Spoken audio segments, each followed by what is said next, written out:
Hello everyone. इस video में मैं अपने डेली रूटीन और डेली टाइम टेबल के बारे में बताऊंगा जिसने मुझे हेल्प किया यूपीएससी प्रीलिम्स क्लियर करने में। मेरी 2021 में 163 रैंक आई थी और मुझे आईपीएस एलोकेट हुआ था। तो मैं पहले एक ब्रॉड रूटीन के बारे में बताऊंगा जिससे मुझे हेल्प मिली या जिससे आप थोड़ा आइडिया ले सकते हैं। बट मेनली मेरा मोटिव ये है कि यहाँ मैं आपको बताऊं कि आपको क्या चीजें अपनी दिमाग में रखनी है, things to keep in mind. इसमें मैं काफी चीजें बताऊंगा जिससे कि आपको अपने आप पे कॉन्फिडेंस बढ़ेगा और साथ ही अपना आप खुद का प्लान अच्छे से बना सकते हैं। और कुछ मेन बातें हैं। देखिए, जो टाइम टेबल है, ब्रॉड टाइम टेबल, ये तो सबका अपना अलग अलग होता है, हर टॉपर का, या हर टॉपर का ही नहीं, हर जो भी तैयारी कर रहा है हर किसी का अलग अलग है। बट ये कुछ जनरल चीजें हैं जो कॉमन मैंने देखी हैं बहुत सारे लोगों में जिन्होंने क्लियर किया है एग्जाम। तो अपन देखते हैं। सबसे पहले मैं एक रफ आइडिया दे दूं आपको अपने ब्रॉड रूटीन के बारे में कि क्या मैं दिनचर्या फॉलो करता था। सबसे पहले मैं अराउंड 7:30 to 8, लगभग 7:30 से 8 बजे सो के उठता था। अब ये टाइम वेरी करता है, कभी थोड़ा जल्दी कभी थोड़ा लेट, कोई मेरा एकदम फिक्स टाइम नहीं था कि मुझे इसी टाइम उठना है। Then I start studying from 8:30। मैं लगभग उठने के आधा घंटे या 45 मिनट बाद पढ़ना स्टार्ट कर देता था। और मेरी एक ये हैबिट थी कि जो भी मुझे मोस्ट इंपॉर्टेंट चीज लगती थी, जो भी मुझे लगता था कि मेरे लिए सबसे ज्यादा जरूरी है पढ़ना उस दिन या उस समय, जो भी मेरी प्रिपरेशन का फेज है उस फेज में, वो मैं अपने मॉर्निंग आवर्स में कंप्लीट कर लेता था। ठीक है, जो भी मुझे मोस्ट इंपॉर्टेंट लगता था वो मैं अपने मॉर्निंग आवर्स में पूरा कर लेता था। लगभग 1 घंटे पढ़ता था, उसके बाद मैं ब्रेकफास्ट करता था अराउंड 9:30 to 10। मैं ब्रेकफास्ट थोड़ा पढ़ने के बाद करता था। इसका मेन वजह ये नहीं है कि मुझे सुबह मैं पढ़ लूं जिससे कि मुझे फायदा हो। मेन वजह ये है कि मुझे उठते ही थोड़ी भूख कम लगती है, मैं थोड़े समय बाद ही खाना खाता हूँ। देन मैं लगभग ब्रेकफास्ट करने के बाद 10 से 2 बजे तक, यानी कि लगभग 4 घंटे कोशिश करता था कि मैं पढ़ पाऊं लगातार। ये लगातार का मतलब ये नहीं है कि मैं ब्रेक बिल्कुल नहीं ले रहा हूं। Always take breaks in between, ये बहुत ज्यादा जरूरी है कि आप बीच में ब्रेक लें। ठीक है, मैं लगभग 15 मिनट का ब्रेक लेता था 1 घंटे की स्टडी के बाद। ये वेरी कर सकता है, कोई रिजिडिटी नहीं होती है। जैसे कि बहुत लोग कहते हैं कि आधा घंटे पढ़िए फिर 5 मिनट ब्रेक लीजिए, 1 घंटा पढ़िए फिर 10 मिनट ब्रेक लीजिए। कोई रिजिडिटी नहीं है। आप 10 मिनट का लें, 15 मिनट का लें, इवन 20 मिनट का भी आप ब्रेक ले लेंगे 1 घंटा पढ़ने के बाद, तो उससे इतना फर्क नहीं पड़ता। फर्क इस चीज से पड़ रहा है कि आप उस 1 घंटे में अच्छे से पढ़ रहे हैं, उसके बाद आपने जितनी भी देर का ब्रेक लिया उसके बाद जो आप फिर से 1 घंटे पढ़ रहे हैं उसमें अच्छे से पढ़ पाए। देन मैं फिर लगभग 2 घंटे, 2 से 4, मैंने 4 घंटे लगातार पढ़ा। उसके बाद मैं लंच करता था और आराम करता था लगभग 2 घंटे, 2 से 4 आराम से खाना खाता था, टीवी वीवी देखता था और उसके बाद आराम थोड़ा लेट जाता था या थोड़ा ऐसे ही कुछ भी टाइम पास करता था यूट्यूब में या घर वालों से बात करता था। ठीक है, तो 2 घंटे में ब्रेक लेता था, खाना लंच करता था और ब्रेक लेता था। इसके बाद फिर मैं 2 घंटे पढ़ता था, 4 से 6। उसके बाद फिर मैं रिफ्रेश होता था फ्रॉम लगभग 1 से 1.5 घंटे, यानी 1.5 घंटे लगभग। अगेन मैं ब्रेक लेता था क्योंकि मैं सुबह ही बहुत ज्यादा पढ़ चुका हूं दिन में, या सुबह आप कह सकते हैं, इसलिए फिर मैं ब्रेक ज्यादा लेता था क्योंकि इसके बाद फिर आपको इतना ज्यादा मन नहीं लगता है पढ़ने में। तो अगेन मैं ब्रेक लेता था 1.5 घंटे का, जिसमें कि मैं इनिशियल फेज में तो मैं मतलब ऐसे ही अपने छत में चले जाता था या किसी से फोन में बात कर ली, या ऐसे ही कुछ थोड़ा बहुत सीरियल वगैरह देख लिए, टीवी देख ली, यूट्यूब कर लिया, कुछ भी कर लिया।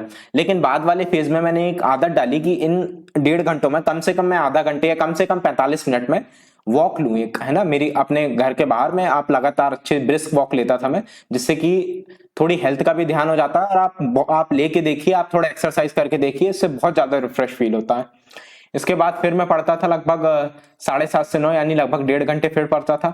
उसके बाद मैं डिनर करता था, थोड़ी टीवी वगैरह देखता था 9 से 10। देन अगेन पढ़ता था मैं 10 से 11:30, यानी 1.5 घंटे फिर। और फिर मैं लगभग ऐसे ही थोड़ा यूट्यूब वगैरह चला लिया, जो भी करना है कर लिया, और 12 साढ़े 12 बजे सो जाता था। तो अगर आप ये टोटल काउंट करेंगे मेरे पढ़ाई के आवर्स तो कितने हो गए? 1 घंटा यहाँ सुबह 8:30 से 9:30, 4 घंटे यहाँ, इसके अलावा 2 घंटे यहाँ, तो कितना हो गया? 1+4+2, और 1.5 घंटे यहाँ पास, यहाँ 1.5 घंटे और यहाँ 1.5 घंटे। ठीक है, 1.5 घंटे प्लस 1.5 घंटे, यानी कि लगभग 10 घंटे पढ़ता था। अब 10 घंटे पढ़ रहा हूं, उसका मतलब ये नहीं है कि 10 घंटे में लगातार पढ़ रहा हूं। ये जो मैं बीच में ब्रेक ले रहा हूं, जैसे कि मैंने 10 से 11 पढ़ाई की, उसके बाद 15 मिनट का ब्रेक लिया, फिर 15 से 12-15 तक पढ़ाई की, तो मैं ब्रेक को भी इसमें काउंट कर लेता था पढ़ाई में। और लगभग मैं 10 घंटे पढ़ता था, या इफेक्टिव आप देखें तो 8 घंटे हो जाएगा, या 8 से 9 घंटे, जितना भी हो जाए। ठीक है, ये मेरा एक आइडियल टाइम टेबल या ब्रॉड रूटीन में बता रहा हूं। अब अपन आगे देखते हैं कि इसका और स्पेसिफिक चीजें आपको क्या फॉलो करनी है। ये तो मेरा हो गया, हर किसी का अलग अलग होता है। अब आगे बढ़ने से पहले मैं एक और आपको इंफॉर्मेशन देना चाहता हूं कि मेरी एक क्लास होने वाली है यूपीएससी प्रीलिम्स की डिटेल्ड स्ट्रेटजी को लेकर, from start till prelims paper. मैंने एक यूट्यूब में वीडियो बनाया था कुछ समय पहले, जिसमें कि मैंने ये बताया था कि मैंने कैसे प्रीलिम्स क्लियर किया।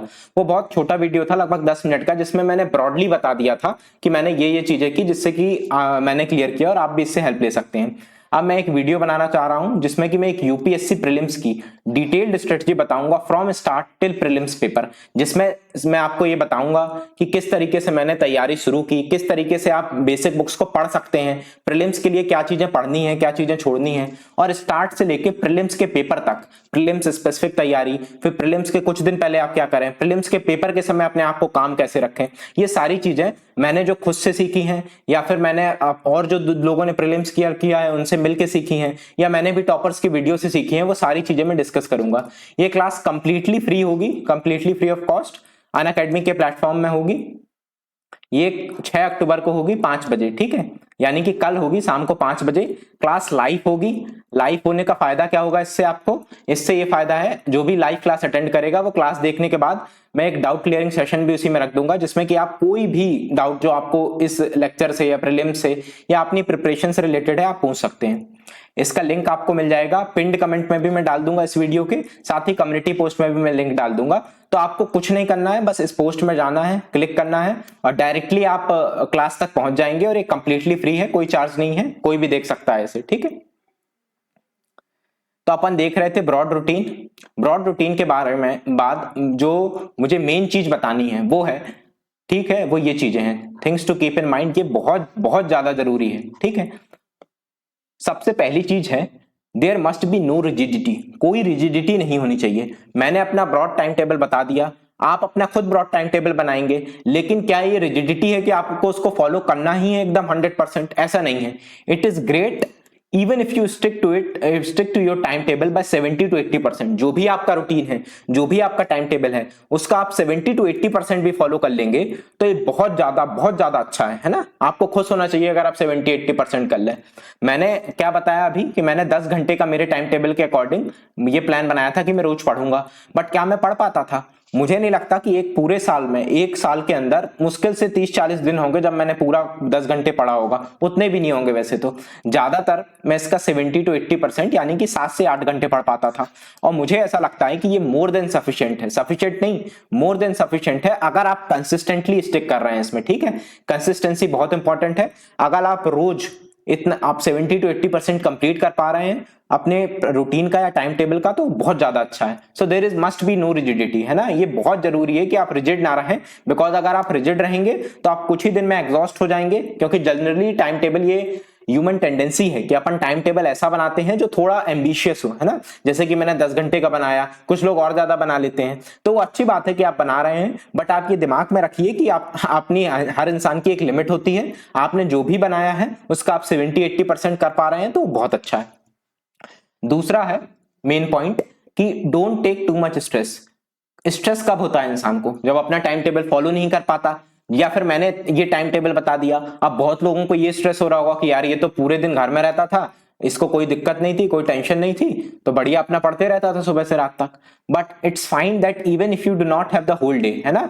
ये ठीक है कि आपके पास पूरा दिन भले ही ना हो। कब नहीं होगा पूरा दिन? If you are in college, if you have a job, ठीक है, या फिर आप कहीं कोचिंग जाते हैं, आपका बहुत ज्यादा समय उसमें चला जाएगा।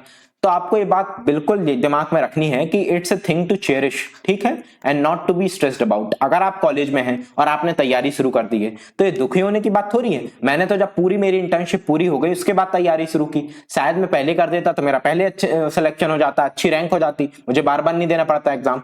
इसी तरह अगर आपने कॉलेज में स्टार्ट कर दी है तैयारी तो ये खुश होने की बात है। आपके पास समय कम होगा, आपको ज्यादा मेहनत करनी पड़ेगी, बट ये खुश होने की बात है, ठीक है। साथ ही अगर आपके पास जॉब है और आप तैयारी कर रहे हैं तो ये दुखी होने की बात नहीं है।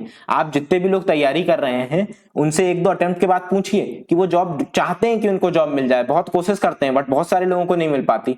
तो ये खुश होने वाली बात है, दुखी होने वाली बात नहीं, ठीक है। It's a thing to cherish and not to be stressed about.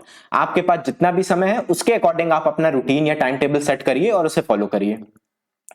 Then do not think too much in the morning. ये बहुत ज्यादा सबसे इंपॉर्टेंट चीज यही है कि do not think too much in morning. आप सुबह सो के उठे, कितने भी बजे आप उठ रहे हैं, 7, 6, 7, 8, 9, 10, 11, जब भी आप उठ रहे हैं, ठीक है, आप ज्यादा दिमाग मत लगाइए कि आपको क्या पढ़ना है, ये बहुत ज्यादा इंपॉर्टेंट है।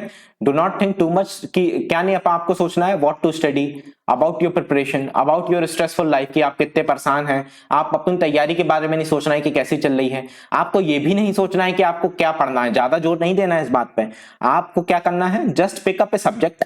जो भी आपने सब्जेक्ट पढ़ रहे हैं, ज्यादा दिमाग नहीं लगाना है। सपोज आप एक दिन पहले लक्ष्मीकांत पढ़ रहे थे, आपकी 4 चैप्टर हो गए थे उसके, आपको अब क्या करना है, कॉमन सेंस की बात है कि आप 5वें चैप्टर से स्टार्ट करिए और खत्म करिए। ये मत सोचिए कि यार मेरा ज्योग्राफी मुझे भूल रहा है, या मुझे वो याद नहीं आ रहा, या मेरी तैयारी अच्छी नहीं चल रही, ये तो फालतू की बातें हैं। Just pick up a subject या just pick up a topic and complete it. ये बहुत ज्यादा जरूरी है। अगर आप सुबह ही तो ज्यादा बिना कुछ सोचे जो आपका पिछला चल रहा था उसी को आगे कंप्लीट कर लेंगे तो ये आपको बहुत ज्यादा फायदेमंद रहेगा। आपका बिल्कुल समय बर्बाद नहीं होगा सुबह सुबह, और आपकी मतलब तैयारी अच्छी बनी रहेगी, कंटिन्यूटी बनी रहेगी तैयारी में। तो ये बहुत ज्यादा इंपॉर्टेंट बात है और ये आपको याद रखनी है, ये बहुत ही इंपॉर्टेंट है। मेरे ख्याल से जितना भी मैं बता रहा हूं सबसे इंपॉर्टेंट है, ठीक है। आप ज्यादा दिमाग मत लगाइए, जो चल रहा है वही करिए। अल्टीमेटली क्या होता है, मेरे से बहुत लोग पूछने आए थे जब मेरा सिलेक्शन हुआ कि हम क्या करें, क्या अलग करें, क्या तैयारी करें, बट अल्टीमेटली आपको करना क्या है। अल्टीमेटली आप सपोज लक्ष्मीकांत पढ़ रहे हैं तो अल्टीमेटली क्या करना है, आपको उसी को पूरा करना है। आप कुछ भी सोच लें कि यार मैं यहां से पढ़ लूं, ये पढ़ लूं, मुझे समझ नहीं आ रहा, मैं यूट्यूब में वीडियो देख लूं, ये कर लूं, वो कर लूं,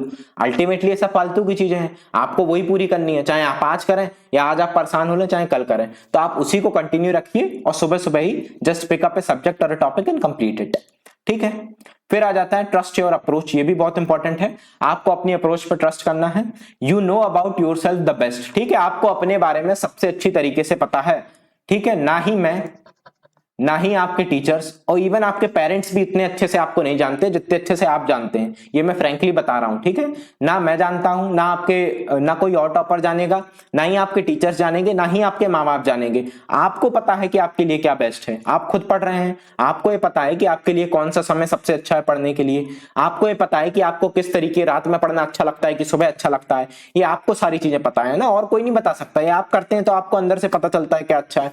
तो always trust your approach, make a time table और a routine according to your comfort, ठीक है। आप अपने कंफर्ट के अकॉर्डिंग बनाइए, किसी और को मत सुनिए। ये मत सुनिए कि आपके मम्मी पापा बोल रहे हैं कि यार सुबह उठ के पढ़ना चाहिए 5 बजे, तो ये ठीक है, उनके हिसाब से सही होगा, बट आप अपने हिसाब से अपनी रूटीन बनाइए और उसको फॉलो करिए। And always trust your approach और योर रूटीन, ठीक है।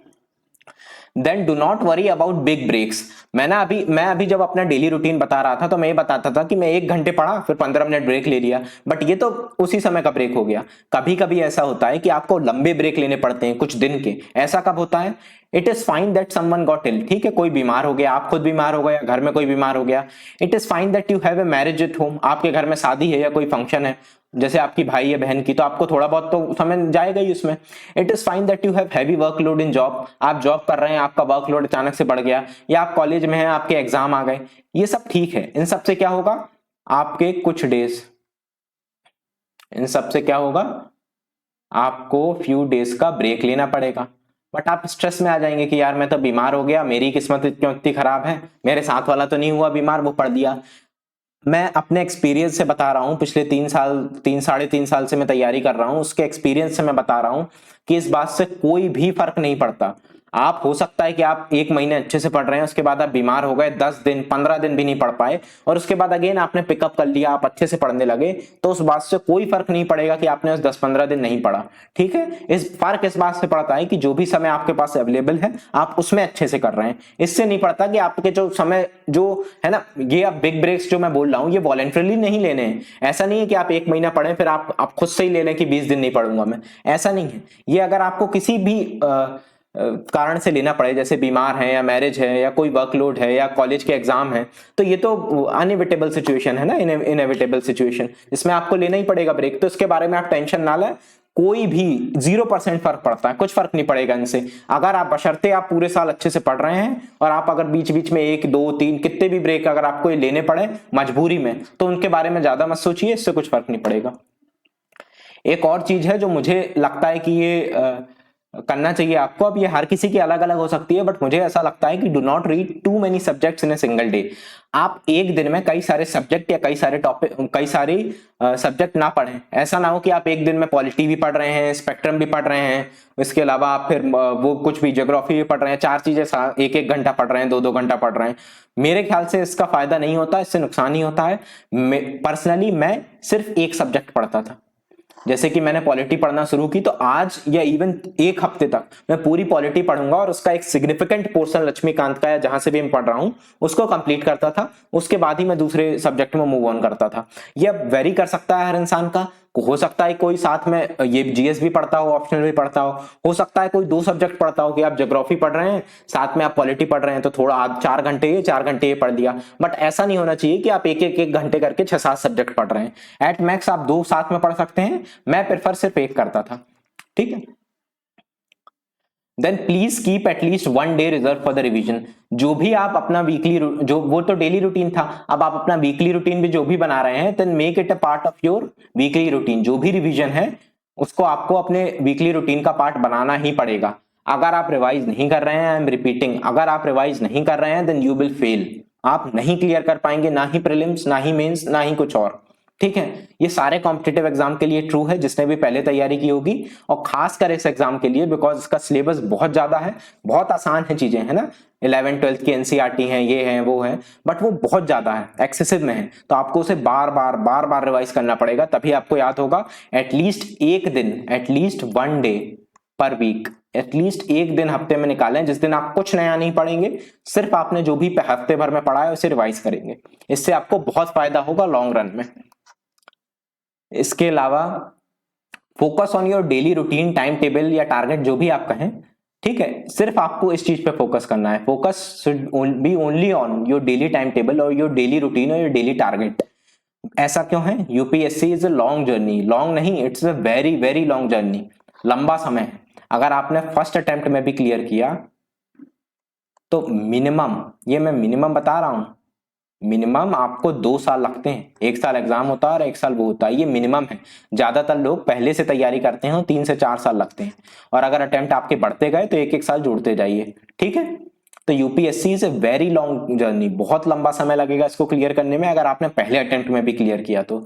सो इफ यू तो इससे होता क्या है, so if you think of and result too much, आप अगर अंत अपने रिजल्ट के बारे में बहुत ज्यादा सोचेंगे कि यार मैंने क्लियर कर लिया, मेरे पास गाड़ी है, ये है वो है, मुझे रिस्पेक्ट मिल रही है, या मैं अब आराम से रह पा रहा हूं, कोई स्ट्रेस नहीं है मुझे, then you will get exhausted. ठीक है।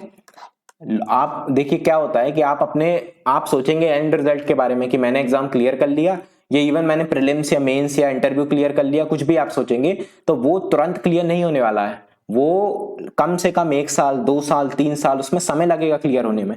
तो आपको इतने अंत के बारे में नहीं सोचना है कि मैंने क्लियर कर लिया एग्जाम और सब अच्छा हो रहा है। आपको सिर्फ अपने डेली टाइम टेबल या डेली रूटीन या डेली टारगेट्स के बारे में सोचना है, उन्हीं पे फोकस करना है, उन्हीं को कंप्लीट करना है। Then modify your daily routine with time, ये भी बहुत ज्यादा इंपॉर्टेंट चीज है। ठीक है, बहुत ही इंपॉर्टेंट है कि you need to modify your daily routine with time. आपने आज तैयारी शुरू की 1 साल पहले, अगले साल एग्जाम है, आपका आज कुछ डेली रूटीन है, हो सकता है 4 महीने बाद आपका डेली रूटीन बदल जाए, उसके बाद बदल जाए, फिर प्रीलिम्स पास आए तो फिर बदलेगा रूटीन। ऐसा क्यों होता है? बिकॉज एवरीवन, है ना, एवरीवन जो भी तैयारी कर रहा है वो हर कोई इवॉल्व करता है इस जर्नी के साथ। Everyone evolves in this journey of UPSC preparation. जिन्होंने 1 साल या 2 साल तैयारी की होगी उनको खुद पता होगा कि वो पहले कैसे थे और आज कैसे हो गए हैं। पहले वो किस तरीके से पढ़ते थे, याद करिए, जब आपने, अगर आपने 4-5 महीने भी की है तैयारी, तो याद करिए आप स्टार्ट में किस तरीके से पढ़ते थे, क्या सोचते थे, और आज किस तरीके से पढ़ते हैं। ज्यादातर लोगों में थोड़ा बदलाव, थोड़ा नहीं काफी बदलाव आता है। So everyone evolves in this journey of UPSC preparation, और आपके एवोल्यूशन के साथ आपका टाइम टेबल या आपका डेली रूटीन भी इवॉल्व होगा। ये बहुत जरूरी है। जैसे कि मैं अपने एग्जाम्पल के तौर पर दूं, तो मैंने इनिशियली मैं न्यूज़पेपर बिल्कुल नहीं पढ़ता था, लेकिन इस साल जब मैंने एग्जाम दिया, इस साल मैंने एग्जाम दिया तो मैंने लगभग फरवरी से मॉर्निंग में डेली अराउंड 40 मिनट्स न्यूज़पेपर को देना शुरू कर दिया। प्रीलिम्स के लिए नहीं, मैंने सिर्फ इसके लिए मेंस स्पेसिफिक नोट्स बनाए क्योंकि मुझे लगा कि ये मेरे लिए बेनिफिशियल होगा। अब ये नहीं कह रहा हूं, मैं इसकी क्लास नहीं है बताने की कि आपको पढ़ना है कि नहीं न्यूज़पेपर।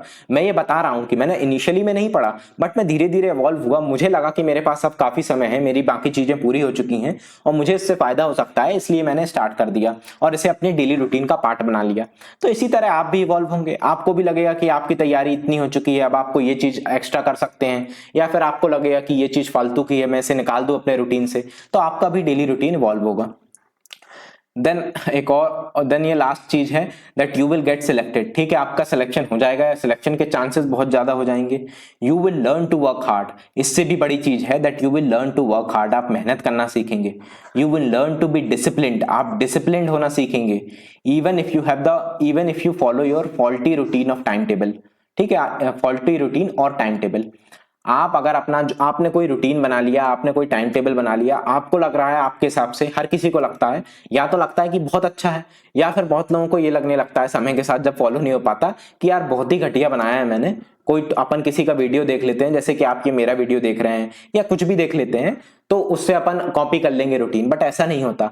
हर किसी का रूटीन अलग होता है, और आपको भले ही लग रहा है कि फॉल्टी रूटीन है, आपका फॉल्टी टाइम टेबल है, लग रहा है तो छोड़िए। आप अगर मान लीजिए कि आपका रूटीन बहुत गलत है, बहुत फॉल्टी है, बिल्कुल अच्छा नहीं है आपका टाइम टेबल, बट अगर फिर भी आप उसको फॉलो कर रहे हैं, इतना तो कॉमन सेंस है ना अपन में कि अपन उसमें पढ़ाई के 8-10 घंटे डालेंगे, तो फिर भी अगर आप उतना पढ़ रहे हैं डिसिप्लिन, तो आप क्या सीख जाएंगे, आपके एक तो सिलेक्शन के चांस बढ़ेंगे, उससे भी बड़ी चीज है आप हार्ड वर्क और डिसिप्लिन सीखेंगे, जिससे कि अगर आपका सिलेक्शन बाय चांस अगर नहीं होता है सिलेक्शन, तो फिर आगे आप कोई भी चीज कर पाएंगे, तो आप डिसिप्लिन रहेंगे, उसमें हार्ड वर्क करेंगे, तो कोई भी दूसरा एग्जाम या फिर कोई भी आप कॉर्पोरेट में या कुछ भी जॉब करेंगे तो आप उसमें अच्छा कर पाएंगे। मुझे याद है कि जब मैंने प्रिपरेशन स्टार्ट की थी, तो मैंने एक वो बनाया था, लोग कहते हैं ना कि अपने सिलेबस का प्रिंट आउट निकाल लो, तो मैंने सिलेबस का A4 साइज में लिख लिए थे ऐसे ऐसे सिलेबस, प्रिंट आउट नहीं निकाला था, शुरू में मैंने लिख लिया था। तो सिलेबस में लिख रहा था, तो मैंने ऐसे ही इंटरनेट में कुछ भी सर्च करते रहता था, तो मुझे एक लाइन मिली थी। मुझे ये भी याद नहीं कि ये सही है कि नहीं ग्रामेटिकली, या फिर ये किसने कही है, बट मुझे अच्छी लगी तो मैंने ये लिख ली। मैं शुरुआत में अपनी जो भी हैबिट बनाई थी या जो भी रूटीन बनाया था उसमें स्टिक नहीं कर पाता था, मुझे ये लाइन दिखी और मैंने लिख ली, जो मैं आज आपको बता रहा हूँ। इसी टाइम सिलेबस में नीचे लिख ली थी मैंने कि stick to a habit and not listen to the negative self talk that normally holds you back. Stick to it some more and learn to trust yourself. ये बहुत जरूरी है। ठीक है, आप एक कोई हैबिट बना ली, रूटीन बना ली, टाइम टेबल बना लिया, उस पर स्टिक करिए। आप अपनी जो निगेटिव सेल्फ टॉक है, निगेटिव सेल्फ टॉक, कोई दूसरा नहीं कहता है आपको कुछ, आप खुद ही कहते रहते हैं कि यार मैं गलत बना रहा हूं, यार मैं सही नहीं कर रहा हूं, यार मैं ये कर रहा हूं गलत, आपको खुद ही अपने आप को निगेटिविटी भरते रहते हैं। So there is no need to listen to the negative self talk that normally holds you back, जो आपको पीछे खींचती है।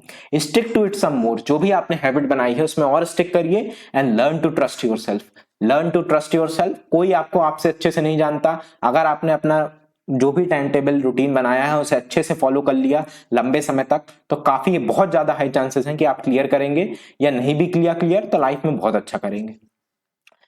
तो ये कुछ बातें थी मेरे डेली रूटीन की, और जो मैंने बाद में बातें बताई वो ज्यादा जरूरी है आपको समझना और सीखना।